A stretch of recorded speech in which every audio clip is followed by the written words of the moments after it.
He'd lived a full, meaningful life, and now he was being warehoused. Oh, Golden Horizons was nice. Expensive. The kind of place with marble floors and oil paintings and a lobby that looked like a 5-star hotel. Lucas had spared no expense when he'd placed his father there 2 years ago, right after Harrison's small stroke, the one that hadn't actually impaired him much, but had given Lucas the excuse he'd been looking for. "You can't live alone anymore, Dad," Lucas had said, not unkindly.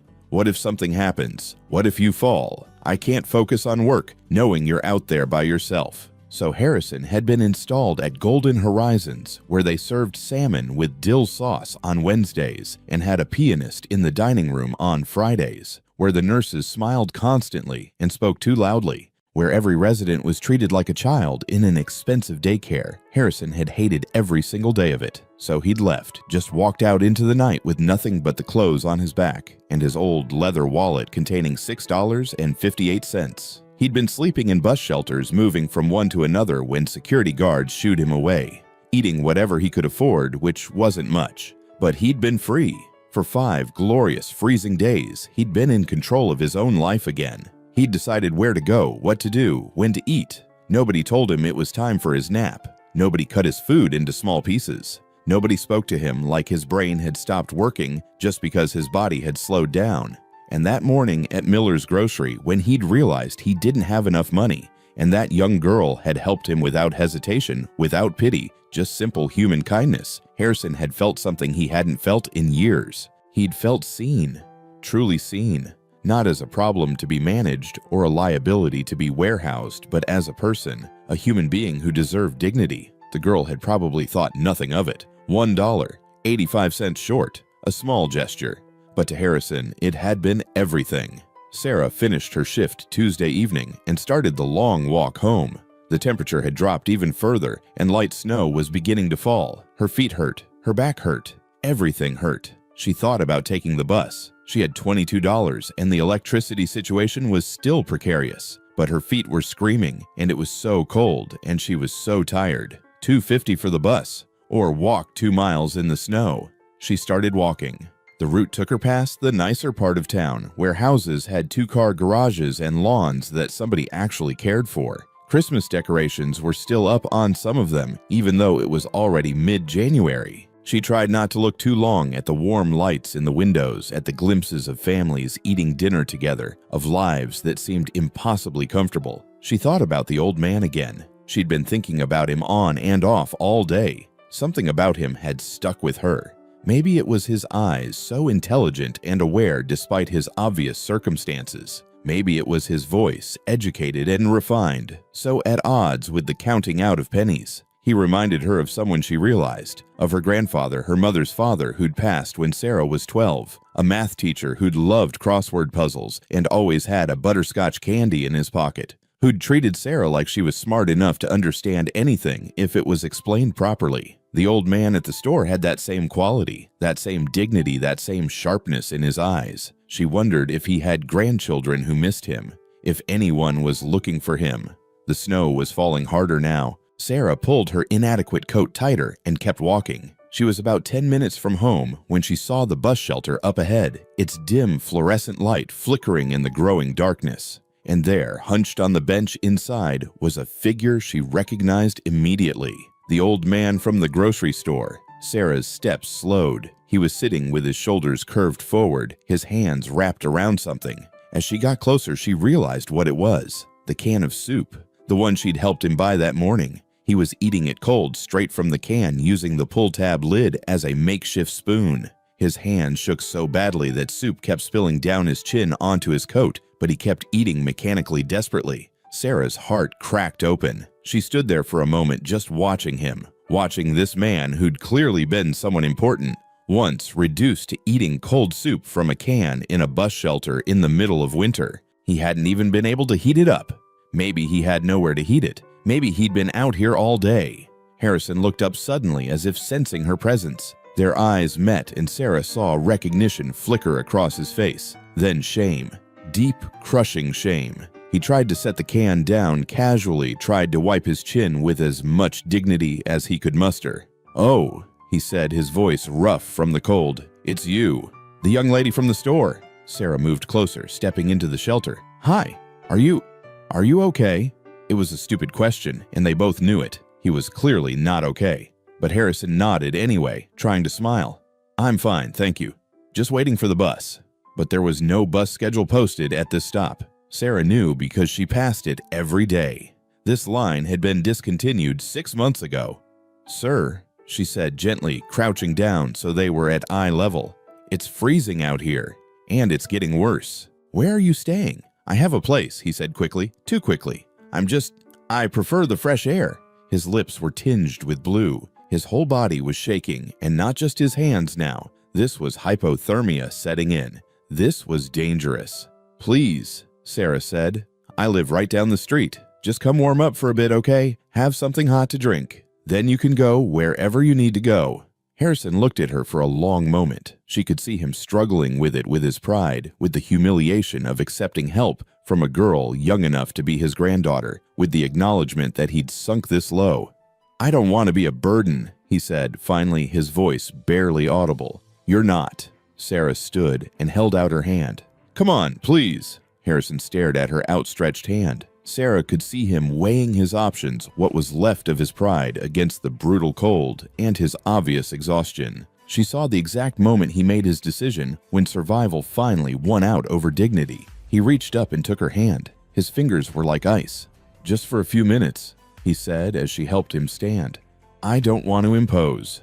"You're not imposing," Sarah said firmly. She kept hold of his arm as they started walking, partly to help steady him, and partly because she was afraid if she let go, he might change his mind and disappear back into the cold. They walked slowly, Harrison's steps careful and measured, like each one required significant effort. The snow was falling steadily now, coating their shoulders, melting on their faces. "What's your name?" Sarah asked. "I'm Sarah Miller." "Harrison," he said after a pause. "Harrison Caldwell. And I want you to know, Miss Miller, that I'm not usually... I'm not." He trailed off, unable to finish the sentence. "I know," Sarah said quietly. "I know you're not." They walked the rest of the way in silence, two people on the margins of society, helping each other survive another day in the cold. What Sarah didn't know was that, at that exact moment, someone had posted a video that would change everything. Sandra Chen, a regular at Miller's Grocery, had been standing in line that morning behind the businessman. She'd witnessed the entire interaction between Sarah and Harrison, and something about it had touched her. She'd quietly pulled out her phone and recorded the last 30 seconds, from the moment Sarah pulled out her dollar bill to when Harrison walked away with tears in his eyes. She'd posted it to Facebook with a simple caption, "This is what kindness looks like. This young woman just paid for an elderly man's groceries when he was 85 cents short. Sometimes it's the smallest gestures that mean the most." By Tuesday evening, the video had 50,000 views. By Wednesday morning, it had gone viral. But Sarah knew nothing about this as she unlocked her front door and helped Harrison inside. She held her breath, hoping her father had passed out already, that they could avoid an awkward encounter. The house was dark. Sarah felt along the wall for the light switch and flipped it. Nothing happened. They'd shut off the power after all. "Oh no," Sarah whispered. "I'm sorry, I thought we had another day. I'm so sorry." In the darkness, she heard Harrison's gentle voice. "Do you have candles? A flashlight, perhaps?" "I have a camping lantern. Hold on." Sarah fumbled through the hallway closet, finding the battery-powered lantern she'd bought at a yard sale last summer. She clicked it on, and warm LED light filled the entryway. Harrison looked around the small, shabby house with careful neutrality, his face showing nothing. But Sarah saw his eyes taking it all in the water stains on the ceiling, the worn furniture, the general air of decay. "The living room's through here," she said, leading him in. Her father's recliner was empty. Either he was passed out in his bedroom or he'd gone out drinking. Sarah sent up a silent prayer of thanks. "Please sit down," she said, gesturing to the couch. "I'll make us something hot to drink." She went to the kitchen and lit the gas stove with a match.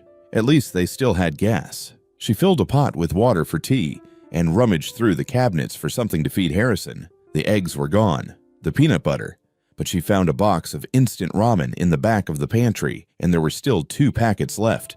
It wasn't much, but it was hot. That was something. While the water boiled, Sarah grabbed every blanket she could find and brought them to the living room.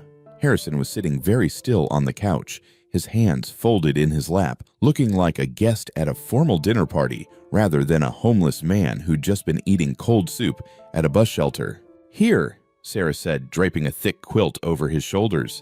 "You need to get warm." "Thank you," Harrison said. "You're very kind. Too kind, really. I should be going soon." "You're not going anywhere until you've warmed up and had something to eat," Sarah said firmly. "It's dangerous out there, and you're half frozen." She went back to the kitchen and prepared the ramen, adding a scrambled egg to make it more substantial. She brought it out on a tray with 2 mismatched mugs of tea, setting it carefully on the coffee table. Harrison looked at the steaming bowl, and Sarah saw his eyes get shiny again. "When was the last time you ate something hot?" she asked gently. Harrison's voice caught. "I don't remember." Sarah handed him the bowl and a spoon. "Please eat. Take your time." She watched as Harrison took the first bite, closing his eyes as the hot broth warmed him from the inside. He ate slowly, carefully, with the kind of manners that spoke to a lifetime of education and refinement. Even starving and desperate, he didn't gulp or grab. He remained composed. They sat in silence for a while, the camping lantern casting strange shadows on the walls, the only sound Harrison's careful eating. Sarah sipped her tea and tried not to think about the $22 in her wallet, the bills piling up, the uncertainty of tomorrow. Finally, Harrison set down the empty bowl. "Miss Miller," he said, "I don't know how to thank you. What you've done for me these past 2 days, it's—" "Sarah," she interrupted gently. "Just call me Sarah. And you don't have to thank me." "But I do." Harrison looked at her directly. "You have no idea what these small kindnesses mean. When you're old, when you're in my position, people stop seeing you. They look right through you. Or worse, they look at you with pity. But you've treated me with dignity, like I'm still a person who matters." Sarah felt her throat tighten. "Of course you matter. Everyone matters." "Not everyone believes that." Harrison wrapped the blanket tighter around himself. "May I ask you something? Why are you living like this? You're clearly intelligent, hardworking. What happened?" Sarah looked down at her tea. "My mom died 2 years ago. She was a nurse. She held everything together. After she was gone, my dad just sort of stopped. He can't keep a job. He drinks. And someone has to pay the bills, so that's me. I was in college for a year studying social work, but I had to drop out. Couldn't afford it anymore." "That must be very difficult," Harrison said quietly. "To carry that burden so young." "Some days are harder than others," Sarah admitted. "But I keep thinking it'll get better. It has to, right?" Harrison was quiet for a moment. "You remind me of my son," he said finally. "When he was young, he had that same determination, that same sense of responsibility. He used to help me grade papers when I was a professor. He'd sit at the kitchen table doing his homework while I lectured to empty rooms practicing my lessons." Harrison smiled at the memory. "He was such a good boy." "Was?" Sarah asked. "Is," Harrison corrected quickly. "He's a successful man now. Very successful. But we've grown apart, I'm afraid. He's busy with his empire, and He gestured vaguely at himself. "Well, I'm this." "Does he know where you are?" Harrison shook his head. "I left the facility where he'd placed me. He thinks I'm being well cared for, living in luxury. He doesn't know I walked out. And honestly, I'm not sure he'd care if he did. Oh, he'd send people to collect me, certainly. Send me back to that gilded cage. But would he come himself? Would he sit down and ask me why I left? I doubt it." The bitterness in his voice was clear, but underneath it, Sarah heard something else. Pain. Deep, aching loneliness. "I'm sure he cares," Sarah said. "He's probably just caught up in his life. People do that sometimes. They get busy and forget what's important." "Perhaps." Harrison didn't sound convinced. "Tell me about your mother. What was she like?" Sarah smiled despite herself. She was amazing. Strong. She could work a 12-hour shift at the hospital, come home, make dinner, help me with homework, and still have energy to laugh at my dad's terrible jokes. She made everything seem possible. Like no matter how hard things got, we'd figure it out together. "She sounds wonderful."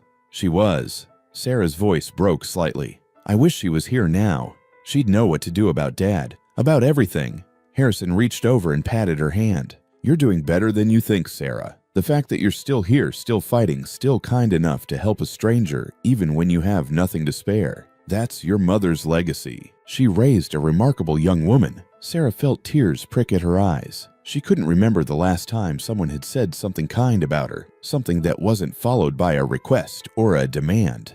"Thank you," she whispered. They sat together in the lamplight, two lonely people who'd found unexpected companionship in their shared struggle. Outside, the snow continued to fall, blanketing the world in cold white silence. "You should take my bed," Sarah said eventually. "It's warmer than the couch." "Absolutely not," Harrison protested. "I won't take your bed. I insist. You're still shaking, and you need to get your core temperature up. I'll be fine on the couch." When he opened his mouth to argue, she held up her hand. "Please, let me do this." Harrison looked at her for a long moment, then nodded. "You're very stubborn." "I learned from the best," Sarah said, thinking of her mother. She helped Harrison to her small bedroom and gave him extra blankets. "If you need anything during the night, just call out. I'm a light sleeper."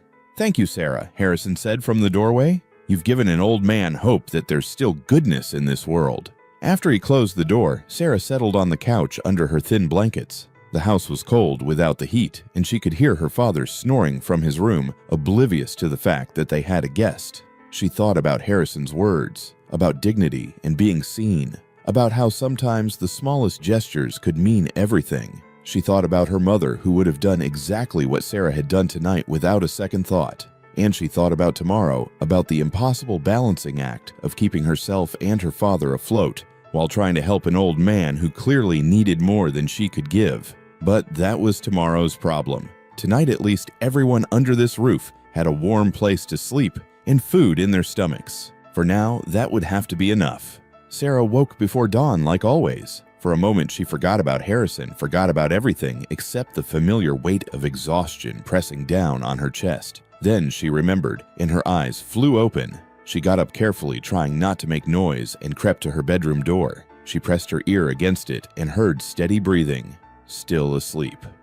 Good. The house was freezing. Their breath had formed condensation on the windows overnight, now frozen in delicate patterns. Sarah wrapped a blanket around her shoulders and went to the kitchen to assess the food situation. It was worse than she'd thought. The ramen was gone. The peanut butter jar was empty, scraped clean. Her father must have finished it off last night. All that remained was half a loaf of bread and some expired mustard. She checked her wallet. $22. She needed at least 10 for groceries to get them through to Friday. That left 12. Nowhere near enough for the 40 her father demanded for the electric bill. Sarah sat at the kitchen table, head in her hands, doing math that wouldn't work no matter how many times she ran through it. Something had to give. Either they went hungry or they stayed in the dark. There was no option where everything worked out. "Sarah?" She looked up.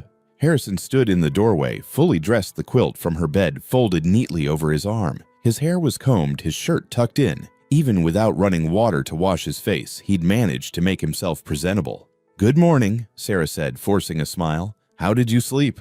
"Better than I have in months," Harrison said honestly. That bed was comfortable, and for the first time in days, I wasn't worried about being moved along by police or security guards. "Thank you." "I'm glad." Sarah stood up. "I was going to make breakfast, but I'm afraid the pickings are slim. Toast." Toast would be lovely. Sarah made toast using the gas stove and a pan as a makeshift griddle, a trick her mother had taught her during power outages. It wasn't perfect, but it was something. She served it with the last of the butter divided evenly between them. They ate in silence for a while, the morning light just starting to filter through the windows. Harrison ate his toast carefully, making it last, and Sarah recognized that behavior. It was the habit of someone who didn't know when their next meal might be. "Sarah," Harrison said finally, "I need to ask you something, and please be honest with me. Are you in trouble, financial trouble, I mean? More serious than just a shut-off notice?" Sarah set down her toast. "What makes you ask that?" "I'm old, not blind. This house, the fact that you walked home instead of taking the bus yesterday, the way you carefully portion everything." He paused. "The fact that you gave me your last dollar when you clearly needed it yourself." Sarah looked down at her hands. "It's manageable. I'm managing." "That's not an answer." "It's the only answer I have." Sarah's voice came out sharper than she'd intended. "I'm sorry, I didn't mean to snap. It's just, yes, okay, money is very tight. My dad can't work. I dropped out of school, and I'm barely keeping our heads above water, but people have it worse, so I can't really complain." "Of course you can complain," Harrison said gently. "Just because others suffered doesn't mean your suffering isn't valid." He was quiet for a moment. "I wish I could help you. I wish I had something to offer beyond gratitude, but I'm as broke as you are. More so, probably." I don't want your money, Sarah said quickly. I just wanted to help. That's all. Harrison studied her face. You have a good heart, Sarah Miller. Don't let this world harden it. Before Sarah could respond, the front door slammed open. Her father stumbled in, reeking of alcohol and cigarettes. He stopped short when he saw Harrison sitting at the kitchen table. Who the hell is this? Daniel demanded, swaying slightly. Sarah stood up quickly. Dad, this is Harrison. He's a friend. He needed a place to stay last night. A friend? Daniel's eyes were bloodshot and suspicious. We don't have money for friends, Sarah. We barely have money for us. He's not costing us anything, Sarah said, keeping her voice calm. Dad, please. Not now. Daniel ignored her, focusing on Harrison. You better not be planning on staying. We've got our own problems. Harrison rose to his feet with careful dignity. I have no intention of imposing, sir. I'm grateful for your daughter's kindness, and I'll be leaving shortly. Damn right you will. Daniel stumbled toward his bedroom. And Sarah, where's that $40 the power company called again? I'm working on it, Dad. Work faster. The bedroom door slammed. Sarah sat back down heavily, her face flushed with embarrassment. I'm sorry about that. Don't apologize for him, Harrison said quietly. Addiction is a disease, a cruel one. It turns people into shadows of who they were. He wasn't always like this. Before Mom died, he was different. He worked construction, coached my softball team, told terrible dad jokes. He was good. But when she passed, it's like he died too. He just gave up. Harrison sat back down across from her. I understand that kind of grief. When my wife died, Lucas was only 6 years old. I had to be both parents, had to keep functioning for his sake. But there were days I wanted to stop, wanted to just disappear into the pain. The only thing that kept me going was knowing Lucas needed me. Who keeps you going now? Sarah asked softly. Harrison didn't answer right away. I don't know anymore, he said finally.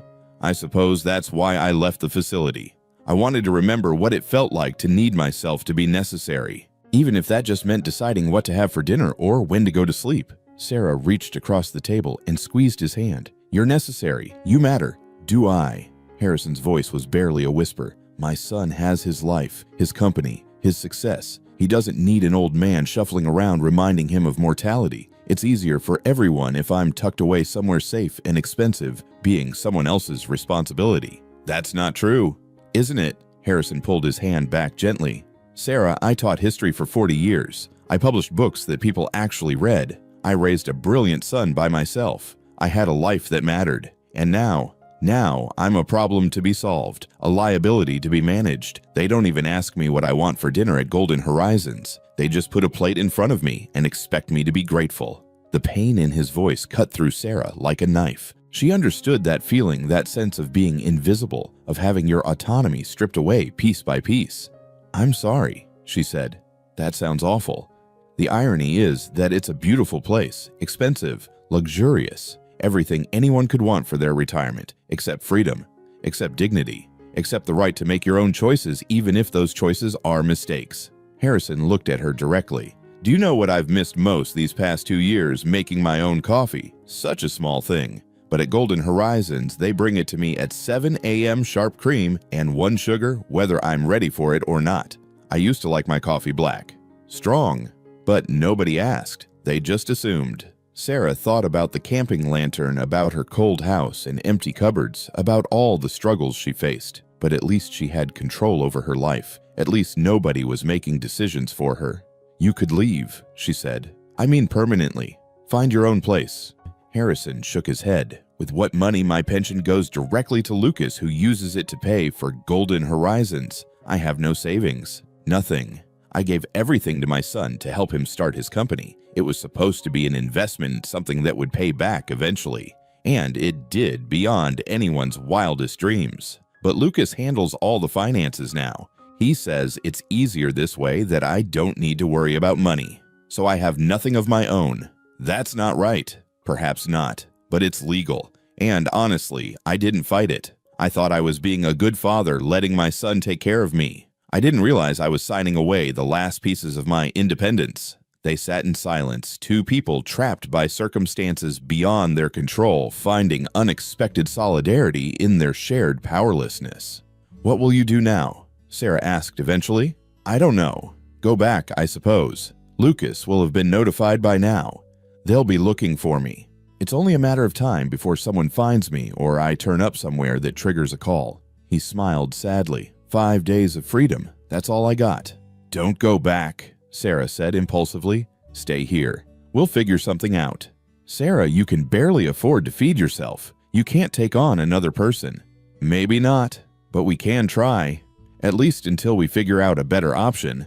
Harrison looked at her with such gratitude that Sarah felt her heart squeeze. "You barely know me. I know enough. I know you're kind. I know you've had a hard time. I know you deserve better than what you've been getting."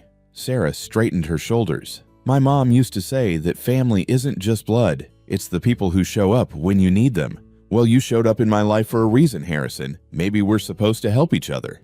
"You're remarkable," Harrison said quietly. "Has anyone ever told you that?" Before Sarah could answer, her phone buzzed. A text from her manager. "Can you cover Jennifer's shift today? She called in sick. I know it's your day off, but I'm desperate." Sarah closed her eyes. She was exhausted. Her body ached. She'd been looking forward to one day to just rest, to figure out the electricity situation to breathe, but she needed the money. She always needed the money. She typed back, "I'll be there in 30 minutes. Harrison watched her reading the resignation in her face. "You were supposed to have today off." "It's fine. I need the hours anyway." Sarah stood up. "Will you be okay here by yourself? My dad will probably sleep most of the day. There's bread if you get hungry. The gas stove works if you need to heat anything up." "I'll be fine. Go. Do what you need to do." Sarah grabbed her coat, then paused. "Harrison, promise me you won't leave while I'm gone. Promise me you'll still be here when I get back." Harrison looked at her for a long moment. "I promise." Sarah nodded and headed for the door. As she stepped out into the cold morning, she realized she'd just made an impossible situation even more complicated. She could barely take care of herself and her father. How was she supposed to help Harrison too? But somehow she couldn't bring herself to regret it. Last night, sitting in the lamplight with someone who actually saw her, who treated her like a person instead of a resource to be used up, she'd felt less alone than she had in months. Maybe that was worth the risk. Maybe some things were more important than money or practicality. Maybe kindness was one of them. Lucas Caldwell stood in his corner office on the 47th floor of the Millennium Tower, staring out at Lake Michigan. From up here, Chicago looked clean and organized, a perfect grid of lights and structures. Nothing like the messy reality of life at street level. His phone buzzed. Jennifer, his executive assistant, with her morning briefing. Lucas swiped through it, mechanically stock prices up, meeting with venture capital partners, at 10 conference call with the Singapore office, at 2 dinner with the mayor's finance committee at 7. Another day in paradise. His phone buzzed again. This time a text from Jennifer. "You need to see this. Now." Lucas frowned. Jennifer didn't do urgent without good reason. He was about to call her when his office door burst open. "I told you to watch it immediately," Jennifer said, slightly out of breath. She crossed the office and thrust her iPad into his hands. "It's your father." Lucas's heart stopped. "What is he hurt? What happened?" "Just watch." Lucas looked down at the screen. A video was playing already midway through. He could see it was taken inside a grocery store. The camera focused on an elderly man at a checkout counter, hands shaking as he counted out coins. Lucas's breath caught. He recognized that coat. The gray wool overcoat he'd bought his father for Christmas 10 years ago, back when Harrison had still been teaching back before the stroke, before Golden Horizons, before everything had gotten so complicated. He turned up the volume. The video showed his father clearly embarrassed, reaching for a can of soup to put it back. "I'm sorry," his father's voice said, thin and uncertain in a way Lucas had never heard before. "I thought I had enough." Then a young woman behind the counter, barely more than a girl, really pulled out a crumpled dollar bill. "You're all set. Don't worry about it." The camera zoomed in on Harrison's face as he looked at the girl. Lucas saw his father's eyes fill with tears, saw the way his mouth trembled, saw genuine gratitude mixed with shame. The video ended. Lucas stared at the screen, not breathing. His father, his accomplished, educated, proud father, counting out pennies in a grocery store, short 85 cents, being helped by a stranger. "When was this?" he demanded. "Posted yesterday. It's already got over 2 million views. People are calling it the 85 cents movement. Strangers paying for each other in grocery stores, showing random acts of kindness." Jennifer paused. "Lucas, why is your father shopping at a grocery store in Brookfield? I thought he was at Golden Horizons." Lucas was already dialing Golden Horizons. The call went to the director immediately. "Mr. Caldwell, I've been trying to reach you." "Where is my father?" Lucas interrupted. "We don't know. He left the facility 5 days ago. We called. We left messages. 5 days." Lucas's voice was dangerously quiet. "My father has been missing for 5 days, and you're just telling me now." "We tried calling. We left 6 voicemails. We assumed you'd gotten them and were handling it privately." Lucas hung up. He pulled up his call log and saw them 6 missed calls from Golden Horizons starting 4 days ago. He'd been in back-to-back meetings managing a major acquisition. He'd seen the calls, made a mental note to call back later, and then forgotten in the chaos of closing a $200 million deal. He'd been too busy to check on his own father.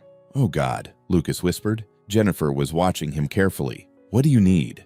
"Cancel everything. All of it. The meetings, the calls, tonight's dinner. Everything."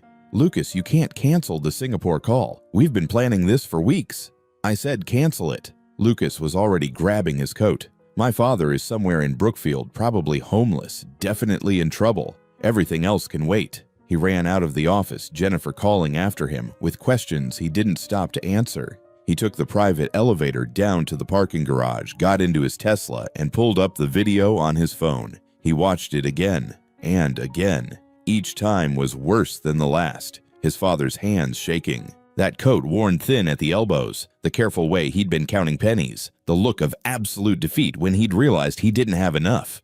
85 cents. His father had been 85 cents short. Lucas made $47,000 an hour. He'd made more during his morning coffee than his father needed for groceries. And somehow, his father had been out there struggling, while Lucas sat in his tower making deals and feeling successful. He drove like a madman toward Brookfield, running red lights, weaving through traffic. His mind raced through the past 2 years, looking for signs he'd missed. Had his father tried to tell him? Had there been conversations Lucas had been too distracted to really hear? How many times had Harrison called only to get Lucas's voicemail? How many visits had Lucas canceled because of work? When had his father become an obligation to be managed rather than a person to be loved? Lucas pulled up the video one more time, pausing on the frame where you could see the store's sign in the background. Miller's Grocery Brookfield. He had a starting point. He pressed harder on the accelerator. 20 minutes later, Lucas burst through the doors of Miller's Grocery like a man possessed. The morning rush was in full swing, and several customers turned to stare at this wild-eyed man in a $3,000 suit. Lucas went straight to the checkout counter where a middle-aged woman was ringing up groceries. "I need to find someone," he said breathlessly. "A young woman who works here. She helped an elderly man yesterday, paid for his groceries. I need to talk to her." The woman whose name tag read Margaret looked him up and down suspiciously. "Are you a reporter? Because we've had about 20 of those already this morning, and we don't comment on—" "I'm not a reporter. I'm that man's son. Please, I need to find her." Margaret's expression softened slightly. Sarah Miller. "She's working right now, but—" "Which one is she?" Margaret pointed to a girl stocking shelves in the bread aisle. She was thin young, wearing a grocery store vest that was too big for her. She moved efficiently, quickly, like someone used to hard work. Lucas crossed the store in long strides. "Excuse me, Sarah Miller." The girl turned around and Lucas saw wariness flash across her face. Up close, she looked even younger, tired. There were dark circles under her eyes. "That's me. Can I help you?" "I'm Lucas Caldwell, Harrison Caldwell's son. I saw the video. I need to know where my father is." Sarah's eyes widened. For a moment, she said nothing. Then, "He's safe. That's all you need to know. Please." Lucas heard the desperation in his own voice. "I've been looking everywhere. Golden Horizon said he left 5 days ago. I just need to know he's okay." Sarah studied his face, clearly trying to decide whether to trust him. "Why should I tell you? Where were you when he was eating cold soup at a bus stop? Where were you when he was sleeping in bus shelters? Where were you?" Each question hit Lucas like a physical blow. "I didn't know. I thought he was safe at the facility. I thought—" "You thought wrong." Sarah's voice was sharp. "Your father has been on the streets for 5 days because he'd rather freeze than stay in that place. Did you know that? Did you know he hated it so much that homelessness seemed like a better option?" Lucas felt his chest tighten. "No, he never said." "Did you ask? Did you ever actually ask him if he was happy there?" Lucas opened his mouth and closed it again. The honest answer was no. He'd told himself his father was being cared for, that the facility was expensive and luxurious, that Harrison should be grateful. He'd never actually asked if his father wanted to be there. "Please," he said again, "just let me see him. Let me make this right." Sarah looked at him for a long moment, then sighed. "He's at my house, but I swear if you're planning to just drag him back to that facility without listening to him—" "I won't, I promise. I just need to see him." Sarah pulled out her phone and typed out an address. "Give me 10 minutes to get there first. I want to warn him you're coming." "Thank you." Lucas felt his eyes burn with unshed tears. "Thank you for taking care of him." Sarah's expression softened slightly. "He's a good man. He deserves better than what he's been getting." The words cut deeper than she probably meant them to. Sarah burst through her front door, slightly out of breath from running the 6 blocks home. "Harrison, Harrison, where are you?" Harrison emerged from the living room, looking concerned. "Sarah, what's wrong? You're supposed to be at work." "Your son is coming. Lucas. He saw the video and he's been looking for you, and I didn't know what to do, so I told him where you were. I'm sorry. I should have asked you first, but he was so desperate and—" "Sarah!" Harrison held up his hand, his face unreadable. "It's all right. This was inevitable. I'm surprised it took him this long, honestly." "Are you mad?" "At you never." Harrison sat down heavily on the couch. "At the situation, at myself perhaps. I knew this couldn't last. 5 days of freedom, and now it's over." Sarah sat beside him. "It doesn't have to be over. You don't have to go back if you don't want to." Before Harrison could respond, there was a knock at the door. Sarah opened it to find Lucas Caldwell standing on her porch. He looked nothing like she'd imagined. She'd pictured some slick businessman type, cold and corporate. But the man standing in front of her looked devastated. His eyes were red, his expensive suit rumpled, his hair disheveled from running his hands through it. "He's inside," Sarah said quietly. Lucas stepped into the house and stopped. His eyes went immediately to his father, taking in the shabby living room, the camping lantern still sitting on the coffee table, the obvious poverty of the surroundings. "Dad," he said, his voice breaking. Harrison stood up slowly. "Lucas." For a moment, neither of them moved. Then Lucas crossed the room in 3 quick strides and pulled his father into a fierce hug. Harrison stiffened in surprise, then slowly, tentatively hugged back. "I'm so sorry," Lucas said, his face buried in his father's shoulder. "I'm so sorry." Harrison patted his son's back awkwardly. "It's all right, son. I'm fine." "You're not fine. You were homeless. You were eating cold soup at bus stops." "Dad, how did I let this happen?" Lucas pulled back, and Sarah could see tears streaming down his face. This wasn't the cold businessman she'd imagined. This was a son who'd just realized he'd failed his father. "You were busy," Harrison said simply. "You have an empire to run." "That's not an excuse." Lucas wiped his eyes roughly. "Nothing is an excuse for not noticing my own father was suffering, for not asking if you were actually happy, for assuming expensive care was the same as good care." Harrison looked at his son with a mixture of surprise and something that might have been hope. "You couldn't have known." "I should have known. I should have paid attention." "Dad, why didn't you tell me you hated it there?" "Would you have listened?" The question was gentle, not accusatory, but it hit its mark. Lucas flinched. "I don't know," he admitted, "but I'm listening now. I'm here now. Please tell me what you want. Not what I think you should want, not what's convenient. What do you actually want?" Harrison sat back down, and Sarah watched as the old man struggled with how to answer. It occurred to her that maybe no one had asked him that question in years. "I want to matter again," Harrison said finally. "I want to make my own choices. I want someone to ask me what I'd like for dinner instead of just putting a plate in front of me. I want to have conversations about ideas, not just the weather. I want to feel like a person, not a problem to be solved." Lucas sat down across from his father, leaning forward intently. "I can give you that. We can figure this out together. What if you moved in with me?" "Lucas, you're never home. You work 18-hour days. I'd just be alone in a different place." "Then I'll change. I'll work less." "Dad, I built this company for you, to make you proud, to prove that your investment in me wasn't wasted. But what's the point of any of it if I lost you along the way?" Harrison's eyes filled with tears. "You didn't lose me. I'm right here." "Barely. I almost lost you. And for what? Another merger, another board meeting, another $1 million I don't need." Lucas shook his head. "I've been so stupid. I kept telling myself I was too busy, that the company needed me, that you were being taken care of. But the truth is, I was scared." "Scared of what?" "Of watching you get older, of facing the fact that you're not invincible anymore, of dealing with my own mortality by proxy. Lucas's voice was raw. It was easier to pay for golden horizons and tell myself that was love, that was taking care of you. But all I did was warehouse you so I didn't have to deal with the reality of aging. The room was silent except for the sound of two men crying. Sarah stood by the door, feeling like an intruder on this private moment, but unable to look away. Finally, Harrison spoke. "I thought you were ashamed of me, of what I'd become." "Ashamed, Dad? No. Never. You're the smartest, strongest person I know. You raised me by yourself, put yourself through grad school, while working 2 jobs, built a career from nothing. You're my hero. You've always been my hero. Then why did you lock me away? Because I thought that's what good sons did. They made sure their parents were safe and comfortable. But I was wrong. Good sons listen. Good sons pay attention. Good sons show up." Lucas reached out and took his father's hands. "I'm here now, Dad, and I'm not leaving. We're going to figure this out together. Whatever you want, whatever makes you happy, that's what we'll do." Harrison looked at his son for a long moment, then nodded. "I'd like to have dinner with you. Real dinner where we actually talk. Not a rushed lunch between your meetings. Real time together." "Done. What else?"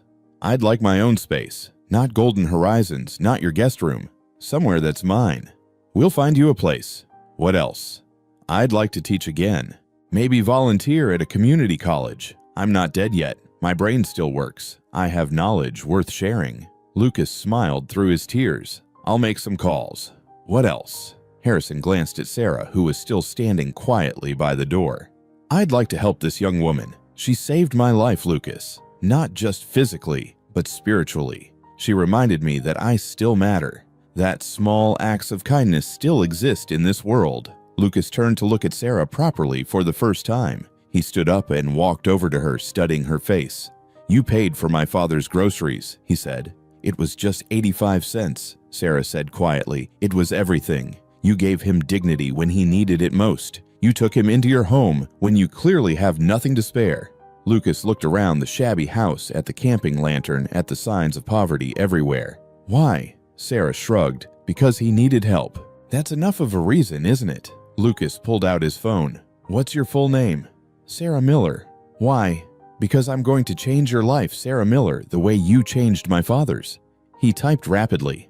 "You dropped out of college to support your family. What were you studying?" "Social work." "But I don't see what." "How much do you make at Miller's Grocery?" "I don't think that's—" "Please, I'm trying to help." Sarah hesitated. "About $22,000 a year, maybe 25 with overtime." Lucas nodded, still typing. "Here's what's going to happen. First, I'm paying your electric bill, and your rent if you have it, and your gas, water, whatever other utilities you have. Consider them covered for the next year." "I can't accept." "You can, and you will." "Second, you're going back to school. DePaul University has an excellent social work program. I'm funding your tuition room and board, everything. Full ride." Sarah felt dizzy. "That's too much. I can't possibly." "Third, and most importantly, I'm offering you a job. $50,000 a year to start. Your role would be to help my father transition back to independent living. Be his companion, his assistant, help him set up his new apartment, make sure he's eating well, drive him to appointments. Basically be there for him the way you've already been these past 2 days." "Lucas," Harrison protested, "you don't need to." "Yes, I do. Dad, you clearly respond to Sarah in a way you don't respond to professional caregivers. She treats you like a person, not a patient. And honestly, I trust her. Anyone who'd give away their last dollar to help a stranger is exactly the kind of person I want in your life." Sarah couldn't speak. $50,000 a year, school paid for, bills covered. It was impossible. It was too much. It was everything she'd been praying for and had stopped believing could happen. "I don't know what to say," she whispered. "Say yes," Lucas said simply. "Let me do this, please." Sarah looked at Harrison, who was watching her with tears in his eyes. He nodded encouragingly. "Yes," Sarah said. "Yes, okay. Yes." Lucas smiled, and for the first time since he'd arrived, he looked peaceful. "Good. I'll have my lawyers draw up the contracts tomorrow. In the meantime," he pulled out his wallet and handed Sarah a credit card. "This is yours. Use it for whatever you and Dad need. Groceries, clothes, anything. There's no limit." Sarah stared at the black American Express card in her hand like it might disappear if she blinked. "One more thing," Lucas said, pulling out his phone again. "The power company. Who do you use? ComEd, but Lucas was already dialing. Yes, this is Lucas Caldwell. I need to restore power to an address immediately. He rattled off Sarah's address. I don't care if there's a balance. I'm paying it right now. Yes, I'll hold. Sarah watched in amazement as Lucas paced the living room, orchestrating solutions to problems that had seemed insurmountable just an hour ago. Within 10 minutes, he'd paid the electric bill, authorized reconnection, and added a note to the account that any future bills should be sent directly to his office for payment. There, he said, hanging up. Power should be back on within the hour. Sure enough, 20 minutes later, the lights flickered on. The refrigerator hummed to life. Heat began flowing through the vents. Sarah stood in the middle of her living room, surrounded by electric light for the first time in 3 days, and burst into tears. Harrison came over and put a gentle hand on her shoulder. It's all right, my dear. You deserve this. I don't understand, Sarah sobbed. This morning I had $22 and no heat. Now you have a future, Lucas said quietly. Now you have options. Now you can finish school and help other people the way you helped my father. That's worth more than money, Sarah. That's worth everything. Sarah wiped her eyes and looked at this man, this billionaire who'd dropped everything to find his father, who'd broken down crying in her shabby living room, who was now offering her a life she'd never dreamed possible. Thank you, she said. Thank you so much. Thank you, Lucas replied. You gave me my father back. You showed him that the world isn't as cold as he'd started to believe. You reminded both of us what really matters. Harrison cleared his throat. Well, this has been quite a morning. Lucas, I believe you mentioned real dinner, where we actually talk. Lucas grinned. I did. What are you hungry for, Dad? Anything you want? Honestly, I'd like to have dinner here, with Sarah. If that's all right with you, my dear, I'd like to celebrate properly, all three of us together. Sarah smiled through her tears. I'd like that too. Lucas pulled out his phone again. I'll have something delivered. What sounds good? For the next hour, they sat together in Sarah's living room, now warm and bright, eating Thai food from Chicago's best restaurant, and talking. Really talking. Harrison told stories about Lucas as a child. Lucas told stories about building his company. Sarah told stories about her mother. And slowly, impossibly, three strangers who'd been brought together by 85 cents and a cold winter morning began to feel like something else. They began to feel like family. 3 weeks later, Sarah stood in the kitchen of Harrison's new apartment in Oak Park, helping him arrange books on the shelves. The place was small but dignified, a 2-bedroom with hardwood floors and large windows that let in plenty of light. Harrison had picked it out himself, insisting he didn't need anything grand, just something that felt like home. This one goes in the history section, Harrison said, handing her a worn copy of Howard Zinn, next to the Doris Kearns Goodwin. Sarah smiled. She'd gotten used to Harrison's meticulous organizing system over the past few weeks. Everything had its place, its order. It was one of the ways he maintained control over his life. Things had changed so fast, it still didn't feel real. Sarah had given notice at Miller's Grocery. She'd enrolled at DePaul for the spring semester starting in 2 weeks. She spent her days with Harrison, helping him settle into his new life, and her evenings studying the social work textbooks Lucas had bought her. Her father was another story. Daniel had been suspicious, at first convinced this was all some kind of scam. But when the bills stopped coming, when the electricity stayed on, when Sarah came home with bags of real groceries, he'd started to believe it. And with belief came resentment. You got lucky, he'd said one night, drunk as usual. Helping some rich guy's father. Right place, right time, that's all. Sarah hadn't argued. There was no point. But she'd started spending more time at Harrison's apartment, less time at the house that still felt like a prison. She was arranging another shelf of books when her phone rang. Unknown number. Hello? Is this Sarah Miller? A woman's voice, professional but warm. Yes, this is she. My name is Dr. Patricia Wells. I run the addiction recovery program at Northwestern Memorial Hospital. Lucas Caldwell contacted me about your father. He said Daniel might be interested in treatment. Sarah's heart started pounding. He did.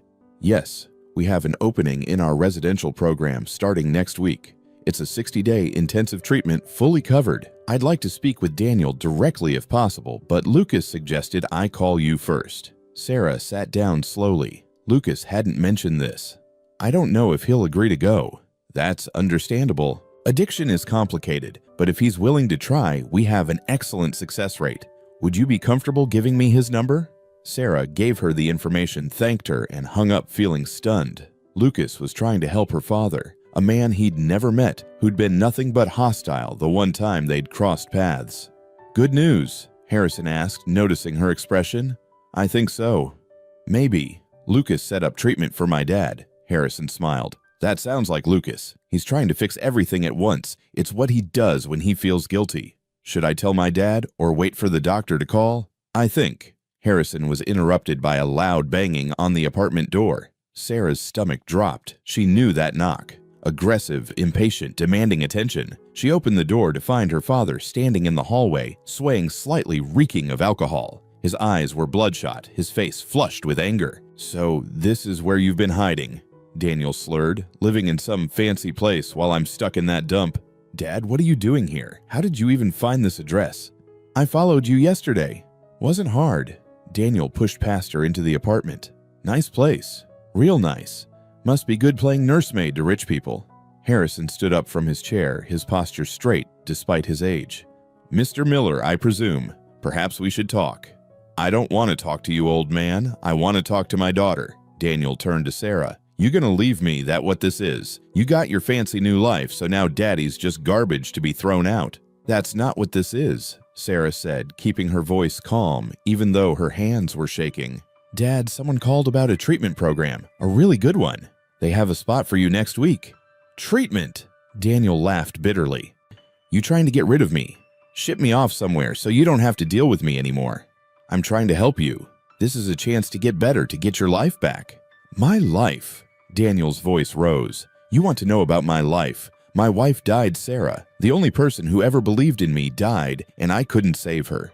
I couldn't do anything. And now my daughter thinks she's too good for me because she got lucky helping some stranger." He stumbled toward Harrison, finger pointed accusingly. "This is your fault. You and your rich son coming in here playing savior. You don't know anything about us, about what we've been through." Harrison didn't back down. His voice was calm, measured. "You're right. I don't know your pain. But I know something about being a father who failed. I know what it's like to watch your child grow up while you're barely holding yourself together." Daniel blinked, some of the anger draining from his face. Harrison continued, "I raised my son alone after my wife died. Lucas was 6. I had to teach during the day and grade papers at night. I had to be mother and father both. Some days I wanted to give up. Some days I did give up. I'd feed him cereal for dinner and let him watch too much TV because I couldn't handle anything more." "So what?" Daniel said, but his voice had lost its edge. "So I understand. I understand how grief can break you, how responsibility can crush you. But here's what I learned: the bottle doesn't make it better. It just delays the pain. And while you're delaying, your children are growing up without you." Daniel's face crumpled. He sank down onto the couch, head in his hands. "I don't know how to stop. I've tried. I've tried so many times." Sarah moved closer, sitting beside him. "That's why you need help, Dad. Real help. This program, it's not just detox. It's counseling, support groups, learning how to cope. Lucas is paying for everything. All you have to do is show up." "Why would he do that? He doesn't even know me." Harrison answered, "Because Sarah matters to him. She matters to me. And you matter to Sarah. It's that simple." Daniel looked up at his daughter, tears streaming down his face. "I'm sorry, baby. I'm so sorry. I know I've been terrible. I know I've let you down." Sarah felt her own tears start. "I know, Dad. I know you're trying. But you can't do this alone anymore. Please, just try. For me. For Mom." The mention of his wife broke something in Daniel. He doubled over, sobbing, all the rage and pain of the last 2 years finally pouring out. Sarah put her arms around him, holding him, while he cried like she used to hold him when she was little, and he'd comfort her after nightmares. Now their roles were reversed. Now she was the parent, and he was the frightened child. "Okay," Daniel whispered finally. "Okay, I'll go. I'll try." Harrison quietly excused himself to the kitchen, giving them privacy. Sarah heard him making tea, the kettle whistling softly. "There's something else," Sarah said gently. "Lucas said after treatment, if you're ready, he has a job for you. Maintenance work at one of his properties. Good pay, stable hours. But only if you complete the program and stay sober." Daniel looked at her with something like hope. A job, an actual job. An actual job. A chance to start over. "But you have to do the work, Dad. You have to really try this time." "I will. I promise I will." Daniel grabbed her hands. "I don't deserve you, Sarah. I don't deserve any of this." Maybe not, but Mom would want this for you. She'd want you to get better. Harrison returned with 3 cups of tea. He handed one to Daniel, treating him with the same dignity he'd want for himself. Daniel took it with shaking hands. "Mr. Miller," Harrison said, "I won't pretend this will be easy. Recovery is hard work. But you have something many people in your situation don't have: a daughter who refuses to give up on you. Don't waste that gift." Daniel nodded, sipping the tea. They sat in silence for a while, the anger drained away, leaving only exhaustion and tentative hope. Finally, Daniel stood up. "I should go. Sarah, can you come home tonight? I don't want to be alone before I go to the program." "Of course, Dad." After Daniel left, Sarah collapsed onto the couch. Harrison sat beside her, patting her shoulder. "That was very difficult," he said. "I thought he was going to hit you." "So did I for a moment, but anger like that usually comes from pain, not malice. He's a man who's lost his way, not an evil man." "Do you think he'll actually go through with it?" Harrison was quiet for a moment. "I think he has a chance, a real chance, and sometimes that's all we need. One real chance to become who we're supposed to be." Sarah leaned against Harrison's shoulder, this man who'd become like a grandfather to her in just 3 weeks. "Thank you for being here. Thank you for saving an old man from freezing to death at a bus stop." Sarah laughed despite herself. "Is that how you're going to tell this story?" "It's the truth, isn't it? You saved me, Sarah. In more ways than you know. And now we're saving each other. That's what family does." Family. The word settled over Sarah like a warm blanket. She'd lost her mother, nearly lost her father, but somehow impossibly she'd found something new. Not a replacement, but an addition. Proof that families could be built, not just born into. "Harrison?" "Yes, dear.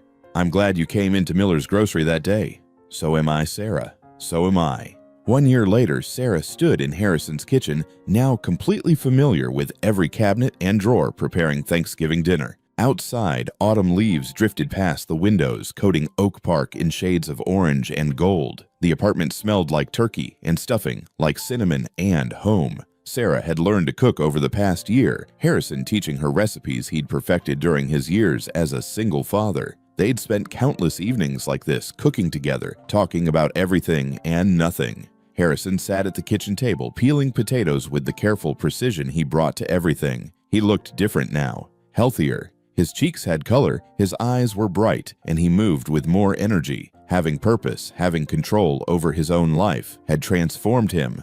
"Lucas just texted," Harrison said. "He's bringing pie. And apparently he's bringing someone he wants us to meet." Sarah raised her eyebrows. "Someone?" "He's been deliberately vague about it, but reading between the lines, I suspect a romantic someone." Sarah smiled. Over the past year, she'd watched Lucas transform too. He'd stepped back from his company, hired a co-CEO to handle day-to-day operations, and started actually living. He had dinner with Harrison twice a week, never canceling, never cutting it short. He'd started volunteering at a youth entrepreneurship program. He smiled more. The door opened, and Lucas walked in carrying 3 pies, and accompanied by a woman with kind eyes and a warm smile. "Dad, Sarah, this is Jennifer, my assistant turned girlfriend turned. Well, we'll see where it goes." He grinned sheepishly. Jennifer laughed. "He's being modest. I'm the one who made him watch that video of his father. I'm the one who made him cancel his meetings and go find you. So really, I'm partly responsible for all this." "Then we owe you a debt of gratitude," Harrison said, standing to shake her hand. "Welcome to our family." The doorbell rang again. Sarah's heart jumped. She opened the door to find her father standing there holding a bouquet of flowers. He looked nervous, uncertain, but sober, completely genuinely sober. "Hi, baby," Daniel said. "I brought these for the table. Harrison, I got these for you. To say thank you for everything." He handed Harrison a different bouquet, slightly wilted, but chosen with care. Harrison took them with genuine pleasure. "Thank you, Daniel. That's very thoughtful. Come in, come in." Daniel had completed the 60-day program, then another 30 days, then outpatient therapy. He'd been sober for 11 months now. He worked maintenance at one of Lucas's office buildings, a job he took seriously, showing up early every day. He and Sarah had dinner once a week, real dinner where they actually talked. They weren't back to who they'd been before her mother died. They'd never be that again. But they were building something new, something different, but real. As everyone settled around the table, Sarah looked at the unlikely family she'd assembled. A tech billionaire and his assistant, a retired professor, a recovering alcoholic. And her, a college student studying social work, learning how to help others the way she'd been helped. "I'd like to say something," Harrison said, standing with his wine glass. "A year ago, I was eating cold soup at a bus stop, convinced my life was over. I'd lost my purpose, my dignity, my hope. And then a young woman with $23 to her name gave me one of them. Not because she knew who I was or what it would lead to, just because I needed help." He looked at Sarah with tears in his eyes. That $1, that small act of kindness, started something neither of us could have predicted. It brought me back to my son. It gave Sarah a future. It reminded all of us what really matters. Lucas stood too. "Dad's right. I'd built an empire but lost sight of why. I had everything and nothing. And then I saw a video of my father counting pennies, and I realized I'd been measuring the wrong things. Success isn't money or power. It's this. It's sitting around a table with people you love, people who matter." Daniel cleared his throat, standing awkwardly. "I'm not good at speeches, but I want to say, I was drowning. Sarah kept trying to save me, but I kept pulling her under. These people, Harrison and Lucas, they threw us both a lifeline. They didn't have to, but they did. And I'm grateful. Every single day, I'm grateful." Sarah felt tears rolling down her cheeks. "I don't know what to say. A year ago, I thought my life was just survival. Get through the day, pay the bills, keep moving. I never imagined this. Any of this." "That's the thing about kindness," Harrison said softly. "We never know where it will lead. $1, 85 cents. Such a small thing. But it rippled outward, touching all of us, changing all of us." They raised their glasses, this makeshift family, and toasted to second chances, to new beginnings, to the unexpected ways people come into our lives and reshape them completely. After dinner, Sarah and Harrison stood at the window, watching the sun set over Oak Park. The others were in the living room, Lucas showing Daniel something on his phone, Jennifer organizing leftovers. "I've been thinking about something," Harrison said, "about starting a foundation for people like I was. Elderly folks who've lost their independence, their dignity, and for people like you were. Young people trying to survive while caring for family members." "That's a beautiful idea," Sarah said. "I was hoping you'd help me run it. After you graduate, of course. We could call it the 85 Cents Foundation. A reminder that small acts can change everything." Sarah thought about the girl she'd been a year ago, exhausted, hopeless, living paycheck to paycheck. She thought about the moment she'd pulled out that crumpled dollar bill, never imagining it would lead here. "I'd be honored," she said. Harrison smiled. "You know, when I left Golden Horizons, I thought I was looking for freedom, for control. But what I really needed was connection, to matter to someone again, to be seen. You gave me that, Sarah. You saw me when I was invisible. You were never invisible. You just needed someone to look." They stood together in comfortable silence, watching the sky turn purple and gold. In the living room, Sarah could hear Lucas laughing at something Daniel said, real laughter, the kind that came from genuine joy. She thought about her mother, wondered if she could see this, if she knew that her daughter had survived, had found a way forward, had built something beautiful from the wreckage. Sarah pulled out her phone and looked at the wallpaper, a photo from 6 months ago. Harrison, Lucas, her father, and her all smiling at the camera. A family that shouldn't exist, but did. A family built on 85 cents and the belief that people are worth saving. "Ready for pie," Lucas called from the other room. "Always," Harrison called back. As they returned to the living room, Sarah caught her reflection in the window. She looked different. Older, yes, but also more solid, more present, like she'd finally stopped just surviving and started actually living. That night after everyone left, Sarah lay in her own apartment, the one Lucas had helped her rent near campus. For the first time in 3 years, she fell asleep quickly, easily, with no anxiety about tomorrow. Because tomorrow was full of possibility. Tomorrow she had classes she loved, work that mattered, and people who cared about her. Tomorrow she would keep paying forward the kindness that had saved her life. Sometimes Sarah thought, as she drifted off, the smallest gestures create the biggest changes. Sometimes $1 is enough. Sometimes 85 cents is everything. And sometimes when you help someone else stand up, you find the strength to stand up yourself. Join us to share meaningful stories by hitting the like and subscribe buttons. Don't forget to turn on the notification bell to start your day with profound lessons and heartfelt empathy.